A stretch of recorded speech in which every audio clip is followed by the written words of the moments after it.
سنفرغ لكم أيها الثقلان.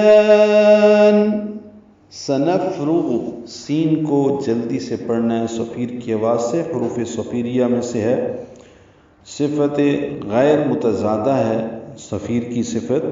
سنفرغ، فا ساکن پہ حمز ہے، اس کی ضد جہر کی ہوتی ہے، حمز کی ضد جہر کی ہوتی ہے. فا پہ حمز ہو رہا ہے، را پر ہے، را کو موٹا پڑھیں گے، غین پر پڑھیں گے. فحثہ شخص سکت، یہ 10 حروف، یہ مجموعہ میں نے بتایا ہے حروف محموسہ کا، یہ ان حروف پہ حمز ہوتا ہے، یعنی جن کے پڑھتے ہوئے سانس جاری رہتی ہے. فحثہ شخص سکت. اور ان کے علاوہ باقی حروف ان پہ جہر کی صفت ہوتی ہے، ان کو بلند آواز سے جہری صوت سے پڑھا جاتا ہے.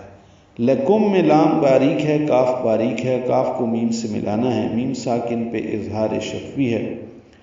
ایوہ، حمزہ کو یا سے ملانا ہے، حمزہ اقصی حلق سے ادا کریں گے. اجد قطم بکت. ان 8 حروف میں شدت کی صفت پائی جاتی ہے. اس کا اپوزٹ رخوت ہے یا رخوہ ہے، رخاوت کہتے ہیں اس کو، شدت اور رخاوت.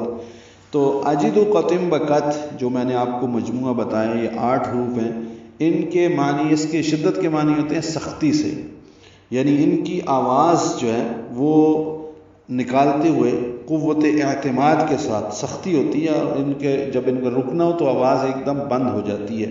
تو ان میں شدت پائی جاتی ہے اجد قطم بکت کے حروف میں. تو اس میں یہ حمزہ ہے جو آپ کو بتا رہا ہوں، یعنی حمزہ کی صفت شدت کی ہے. حمزہ کو یا سے ملانا ہے، یا کو معروف طریقے سے ادا کریں گے، ہا کو ثا سے ملا دیں گے. ایھا الثقلان، یہ ادغام شمسی ہے، الف لام نہیں پڑھا جائے گا، ہا اقصی حلق سے ادا ہوگا، ثا سے ملے گا، ثا نرمی سے پڑھیں گے اور اس پر زبر ہے، جلدی پڑھیں گے، قوف پر پڑھیں گے. اب یہ حروف مستعلیہ میں سے ہے. اس صفت کا نام استعلا ہے. خص ضغط قز، یہ 7 حروف مستعلیہ ہیں. ان کے اپوزٹ اس کی جو صفت ہے وہ استفعال کی ہے، جس کے معنی نیچے رہنے کے ہوتے ہیں. تو قوف پر پڑھا جائے گا اور اس میں بلند ہوگی آواز، اور زبان کا پچھلا حصہ اوپر کی جانب اٹھائیں گے. اب اس سے آگے لام ہے جو باریک پڑھا جائے گا. اس میں یہ مستفلہ حروف میں سے ہے، اس کی صفت استفعال ہے، اور اس میں نرم پست آواز رہتی ہے، نیچے رہتی ہے.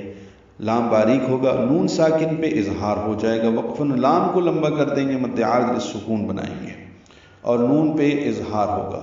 تو ملا کر پڑھنے کی صورت میں سنفرغ لکم ایھا الثقلان، نون کے نیچے زیر پڑھیں گے اور اگلی آیت اسی سانس میں پڑھیں گے. اے زمین کے بوجھو، یعنی جن و انس، ہم عن قریب تمہاری طرف متوجہ ہوں گے، یعنی تمہاری باز پرس کرنے کے لیے.